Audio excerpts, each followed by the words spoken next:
Hi, welcome to Dig into China. I'm Dong Shong. As of June this year, the fiscal revenue and expenditure data revealed that the Chinese government is essentially financially depleted and on the brink of bankruptcy. It's crucial to understand that the fiscal data, unlike GDP data, is nearly impossible to falsify.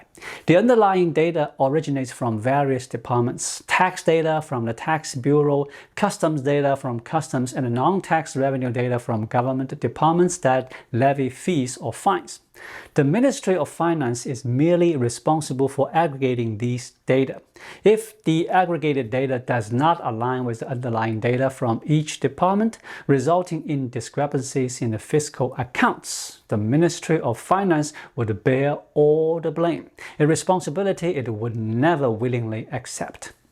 Therefore, fiscal revenue and expenditure data provides a particularly insightful observation window, as they more accurately reflect the actual state of the Chinese economy than any other economic data.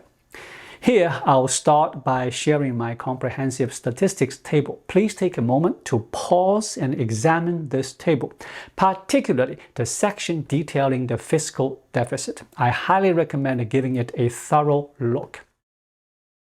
The fiscal deficit can only be covered by issuing bonds. The larger the deficit, the more new government debt must be issued. Given the already high level of historical debt, the government, which runs significant deficits annually, cannot afford to repay this debt out of pocket. Instead, it must continually borrow new funds to pay off old debts, leading to a snowball effect in debt accumulation. Next, let's review the total fiscal revenue data. China's total fiscal revenue includes public budget revenue and the government fund revenue. Public budget revenue primarily consists of tax revenue and non-tax revenue, with tax revenue making up over 80% of it. Government fund revenue mainly comes from land sales and lottery sales, with land sales contributing more than 80% of this category. The growth rate of total fiscal revenue is the most accurate indicator of real economic growth. In 2015, this growth rate dropped to 0.1%, which coincided with the onset of a stock market crash in June. This crash ravaged the financial sector throughout the year and led to a massive capital flight. Although the growth rate of fiscal revenue gradually recovered afterward, it began to decline again after the trade war started in 2018. By 2020, the government's response to the escalating COVID-19 pandemic, including prolonged nationwide lockdowns, resulted in a growth rate of 0.5% for fiscal revenue. This decline continued, with the growth rate falling to negative 6.32% in 2022. In 2023, after the lockdowns were lifted, the Chinese public hoped for an economic rebound. However, amid a complete break between China and the Western world, the growth rate of total fiscal revenue remained low at just 2.1%. By this year, the growth rate had turned negative, dropping to negative 4.8%, creating an impression that China might still be under COVID-19 lockdown conditions. The decline in total fiscal revenue growth is a severe issue. When the growth rate turns negative, the Chinese economy cannot cope with it. The main reason the Chinese government ended its COVID-19 lockdown policies at the end of 2022 was that the revenue growth had turned negative, leading to a significant reduction in actual government income. For an economy already burdened by a debt snowball, this situation is disastrous. Although the government, initially enthusiastic about its zero-COVID strategy, abruptly ended the lockdowns after 3 years, catching many zero-COVID supporters off guard. This move did not significantly improve fiscal revenue. As a result, the Chinese economy has fallen into a stagflationary crisis from which it struggles to recover. The peak of China's total fiscal revenue reaching 30 trillion yuan in 2021 is unlikely to ever be matched again. Current trends indicate that fiscal revenue for the first half of 2024 is 13.6 trillion yuan. If this trend continues, the total fiscal revenue for the entire year of 2024 could reach a maximum of 27 trillion yuan. This would represent a decrease of 3 trillion yuan or 10% compared to the 2021 peak. For the Chinese government, this situation is an unprecedented nightmare.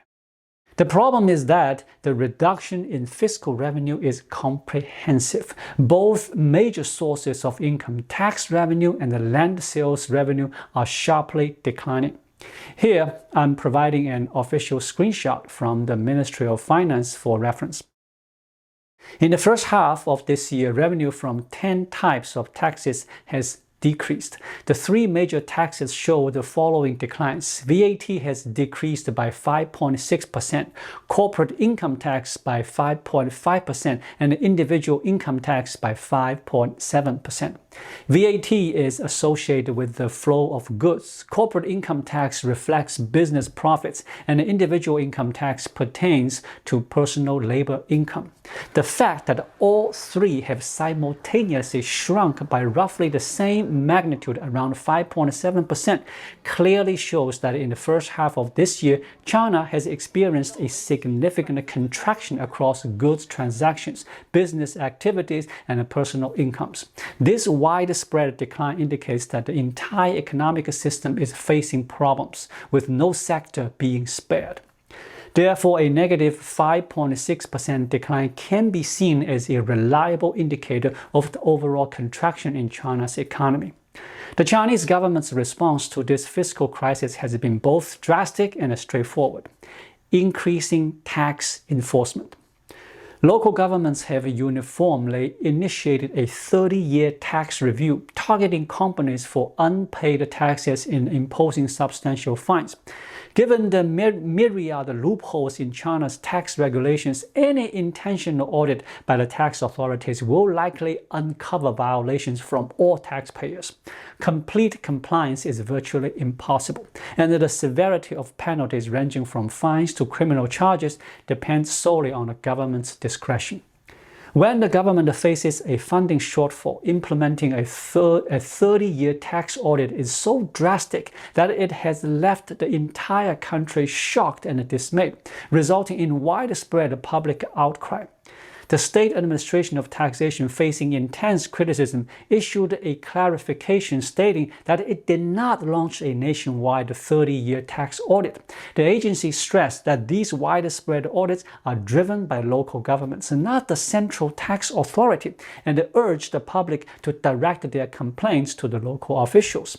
Meanwhile, for national taxes that were previously under-enforced, the central government has transferred the full tax collection authority to local governments, enabling them to strengthen enforcement and support local finances. A notable example is the consumption tax in China, which currently functions as a luxury tax targeting specific goods such as tobacco, alcohol, cosmetics, jewelry, watches, automobiles, and refined oil, levied at the production stage. For products like tobacco, alcohol, automobiles, and refined oil, which are mainly produced by state-owned enterprises, tracking production volumes and enforcing taxation is relatively straightforward.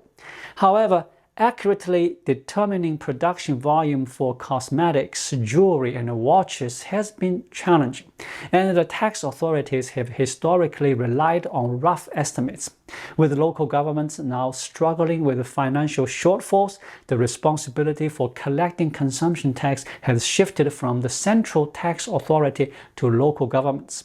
This shift has moved taxation from the production stage to the point of sale.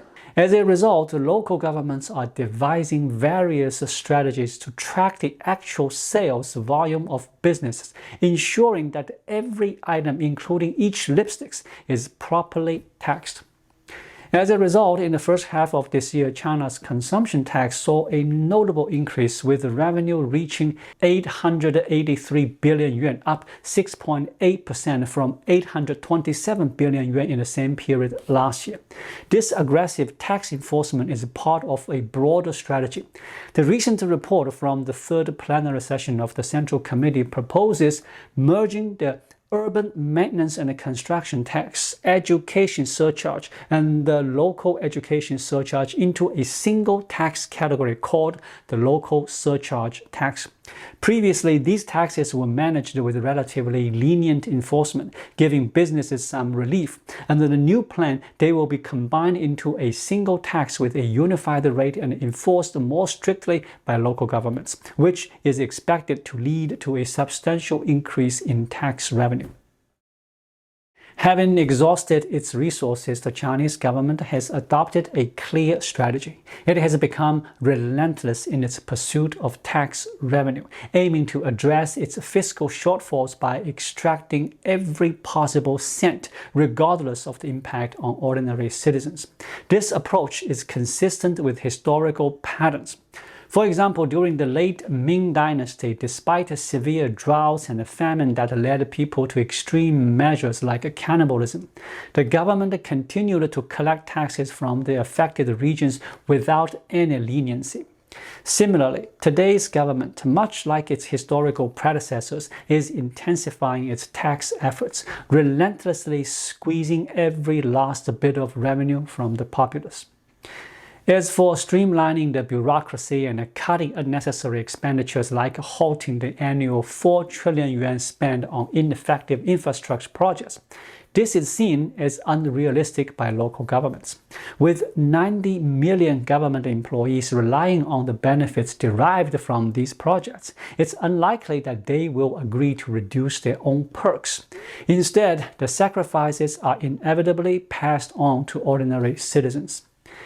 At the end of this video, I will revisit the evolution of the total fiscal deficit, with 2018 serving as a key dividing line. Before 2018, the fiscal deficit was relatively controlled, remaining around 2 trillion yuan with a slow increase. However, following the constitutional changes and the onset of the US-China trade war in 2018, the deficit began to rise sharply. It surged to over 4 trillion yuan that year, and in 2019 it exceeded 5 trillion yuan.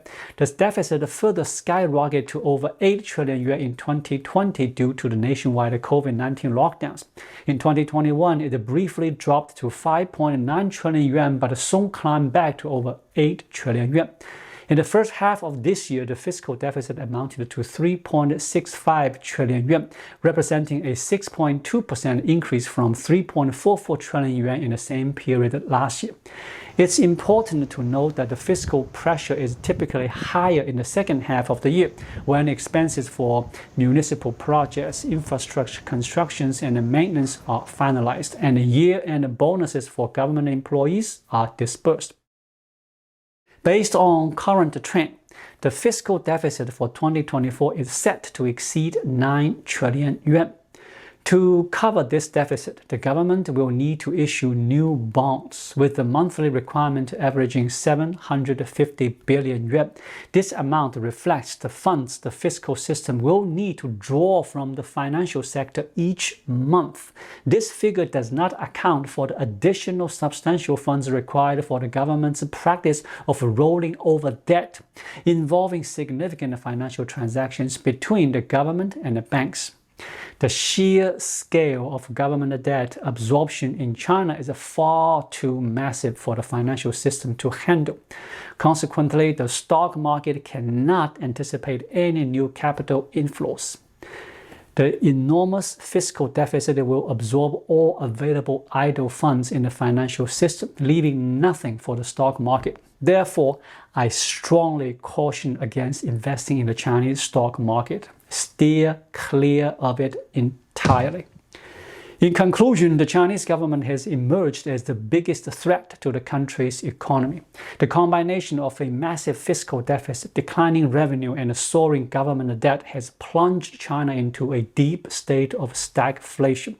The government now faces two choices: either reduce the number of the 90 million public employees and reclaim their ill-gotten wealth to manage the crisis, or continue to burden ordinary citizens, extracting every last bit of their remaining resources.